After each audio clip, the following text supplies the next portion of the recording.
दोस्तों, सपने और औकात के बीच एक जंग होती है। दुनिया कहती है जितनी चादर हो उतने पैर फैलाओ। लेकिन कुछ लोग होते हैं जो कहते हैं अगर चादर छोटी है तो मैं नई चादर बुन लूंगा, लेकिन पैर नहीं सिकुड़ूंगा। इमेजिन कीजिए एक 19 साल के लड़के को जो पटना से मुंबई आया है। जेब में पैसे नहीं हैं, अंग्रेजी बोलनी नहीं आती, हाथ में एक स्टील का टिफिन है।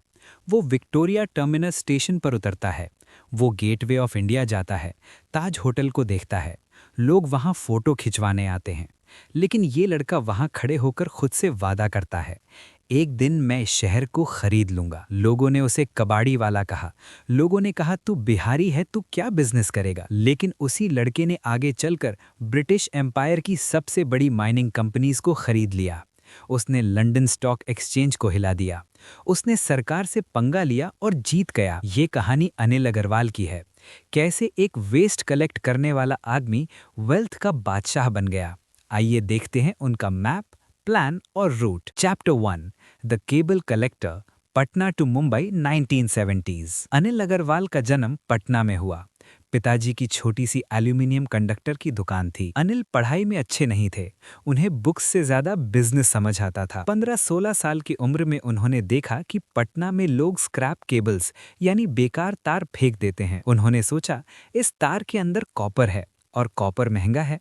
उन्होंने कबाड़ इकट्ठा करना शुरू किया। 1976 में वो मुंबई आए। उनका मैप सिंपल था, मुंबई में अपॉर्चुनिटी है। वो कालबे देवी थे, एक छोटे से कमरे यानी चौल में रहते थे। वो दिन भर मुंबई की सड़कों पर घूमते और स्क्रैप डीलर्स से मिलते। उनका दिमाग मेटल को समझ चुका था। उन्हें पता था कि कब कॉपर का भाव बढ़ेगा और कब गिरेगा। लेकिन सिर्फ ट्रेडिंग करके कोई बड़ा नहीं बनता। अनिल को मैन्युफैक्चरिंग में घुसना था, लेकिन फैक्ट्री लगाने के लिए लाखों चाहिए थे। अनिल के पास तो हजारों भी मुश्किल से थे। तभी उन्हें खबर मिली, ठाणे मुंबई में एक कंपनी थी, शमशेर स्टर्लिंग केबल कंपनी। ये कंपनी डूब रही थी, बैंकरप्ट हो गई थी। मालिक उसे बेचना चाहते थे। अनिल अग्रवाल वहां गए। मालिक ने पूछा खरीदोगे? कीमत 16 लाख रुपए है। अनिल की जेब में 1 रुपया नहीं था, फिर भी उन्होंने कहा हाँ मैं खरीदूंगा। ये था उनका पहला बड़ा Gamble. Chapter 2, the art of leverage, the first deal. अब सवाल ये था, बिना पैसे के कंपनी कैसे खरीदें? यहाँ अनिल अग्रवाल ने वो स्ट्रैटेजी यूज की जो बाद में वॉल स्ट्रीट के बड़े बड़े बैंकर्स ने सीखी। LBO मतलब जिस कंपनी को खरीदना है उसी के एसेट्स यूज करके पैसा चुकाना। अनिल ने एनालिसिस किया। उन्होंने देखा कि कंपनी भले ही बंद पड़ी है, लेकिन कंपनी के गोडाउन में स्टॉक यानी बना हुआ माल पड़ा है और मशीन्स पड़ी हैं। अनिल ने मालिक से डील की, मैं आपको अभी पैसे नहीं दूंगा, आप मुझे कंपनी का कंट्रोल दे दीजिए, मैं अगले 3 महीने में आपको इंस्टॉलमेंट्स में पैसा चुका दूंगा। मालिक के पास कोई और रास्ता नहीं था, उसने हाँ कर दी। अनिल ने कंपनी की चाबी ली। अगली सुबह वो फैक्ट्री गए। उन्होंने गोडाउन खोला। वहां जो स्क्रैप और माल पड़ा था उसे तुरंत मार्केट में बेचा। उससे जो कैश आया उससे पहली इंस्टॉलमेंट चुका दी। फिर उन्होंने मशीनें चालू की, प्रोडक्शन किया, बेचा और दूसरी इंस्टॉलमेंट चुका दी। बिना अपनी जेब से एक पैसा लगाए अनिल अग्रवाल एक चलती हुई फैक्ट्री के मालिक बन गए। ये था उनका प्लान, रिसोर्सफुलनेस ओवर रिसोर्सेज। मतलब साधन नहीं है तो क्या हुआ, दिमाग तो है। Chapter 3, the jelly field revolution, Sterlite 1990s। 1990 में इंडिया बदल रहा था। टेलीकॉम रेवोल्यूशन आ रहा था। लोगों को टेलीफोन चाहिए थे। टेलीफोन लाइंस के लिए एक खास तरह की केबल चाहिए थी, जेली फिल्ड टेलीकम्युनिकेशन केबल्स। ये केबल्स इंडिया में बहुत कम बनती थीं, इंपोर्ट करनी पड़ती थीं। अनिल अग्रवाल ने देखा डिमांड बहुत है, सप्लाई कम है। उन्होंने स्टरलाइट इंडस्ट्रीज बनाई। उन्होंने औरंगाबाद में इंडिया की सबसे बड़ी जेली फिल्ड केबल फैक्ट्री लगाई। लोगों ने कहा इतनी बड़ी फैक्ट्री खरीदेगा कौन?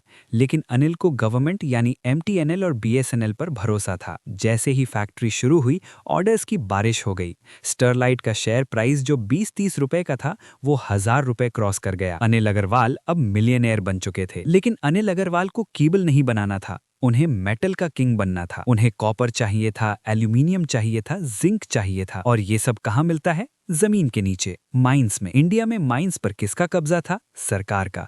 और सरकार अपनी चीज किसी को नहीं देती। अनिल अग्रवाल ने सोचा, अगर मुझे बड़ी माइंस खरीदनी है तो मुझे डॉलर चाहिए, रुपये से काम नहीं चलेगा। 2003 में वो लंदन गए। लोगों ने कहा इंडियन कंपनी को लंदन स्टॉक एक्सचेंज पर कोई लिस्ट नहीं करेगा, वहां के नियम बहुत सख्त हैं। अनिल की इंग्लिश अभी भी टूटी फूटी थी, लेकिन उन्होंने इन्वेस्टर्स को समझाया, India is sitting on a gold mine. मैं वो आदमी हूं जो इसे खोद कर निकालेगा। वो लंदन स्टॉक एक्सचेंज पर लिस्ट होने वाले पहले इंडियन बने। उन्हें वेदांता रिसोर्सेज के नाम से $1 बिलियन की फंडिंग मिली। The Balco fight. अब उनके पास पैसा था। उन्होंने इंडियन गवर्नमेंट से कहा, मुझे बाल्को खरीदनी है। बाल्को एक सरकारी कंपनी थी जो लॉस में थी। सरकार बेचना चाहती थी। अनिल ने 51% स्टेक खरीदा, लेकिन जैसे ही डील हुई, हाहाकार मच गया। पॉलिटिशियंस, यूनियंस और मीडिया ने हंगामा कर दिया। देश की संपत्ति एक स्क्रैप डीलर को बेच दी गई। ये देश बेच रहा है। फैक्ट्री के बाहर 67 डेज तक स्ट्राइक चली। अनिल अग्रवाल को जान से मारने की धमकियां मिली। उन्हें फैक्ट्री में घुसने नहीं दिया गया। एक कमजोर आदमी होता तो पैसे वापस मांगता और भाग जाता, लेकिन अनिल अग्रवाल वही पटना वाला लड़का थे। उन्होंने हार नहीं मानी। वो यूनियंस के पास गए। उन्होंने वर्कर्स से बात की, मैं तुम्हें निकालने नहीं आया हूं। सरकार तुम्हें सैलरी दे सकती है, लेकिन ग्रोथ नहीं। मैं इस फैक्ट्री को 10 गुना बड़ा करूंगा, तुम्हारी सैलरी बढ़ेगी। धीरे धीरे वर्कर्स माने, स्ट्राइक खुली और आज बाल्को जो लॉस में थी, वो दुनिया की सबसे प्रॉफिटेबल एल्यूमिनियम कंपनीज में से एक है। अनिल अग्रवाल ने हिंदुस्तान जिंक खरीदा, केन ऑयल खरीदा। आज वो इंडिया के ऑयल और मेटल के सबसे बड़े प्रोड्यूसर हैं। Conclusion, the tiffin box philosophy. दोस्तों, अनिल अग्रवाल की लाइफ हमें 3 बिजनेस मोड्स सिखाती है। 1. The map, asset utilization. उन्होंने शमशेर स्टर्लिंग को खरीदा बिना पैसे के। कैसे? कंपनी के स्टॉक को बेचकर। लेसन, बिजनेस पैसे से नहीं, कैश फ्लो से चलता है। 2. The plan, courage to ask. Patna का लड़का लंदन जाकर गोरे इन्वेस्टर से पैसे मांग सकता है। लेसन, भाषा बैरियर नहीं है, कॉन्फिडेंस बैरियर है। अगर आपको अपने प्रोडक्ट पर भरोसा है तो दुनिया आपकी सुनेगी। 3. The route, buy low sell high. उन्होंने बाल्को तब खरीदा जब वो लॉस में थी। उन्होंने शमशीर तब खरीदा जब वो बंद थी। लेसन, कॉन्ट्राबेट, जब सब बेच रहे हों तब खरीदो, क्योंकि तभी सस्ता मिलता है। आज अनिल अग्रवाल के पास दुनिया भर में महल हैं, लेकिन वो आज भी कहते हैं, मैं आज भी वही स्क्रैप डीलर हूँ। फर्क सिर्फ इतना है कि पहले मैं किलो में खरीदता था, आज मैं पहाड़ों में खरीदता हूँ। तो अगर आपके पास पैसा नहीं है, डिग्री नहीं है, इंग्लिश नहीं है, तो अपने टिफिन बॉक्स को देखिए और याद कीजिए कि शुरुआत कहीं से भी हो सकती है। बस सपना गेटवे ऑफ इंडिया से बड़ा होना चाहिए। उठो, डील क्रैक करो। जय हिंद।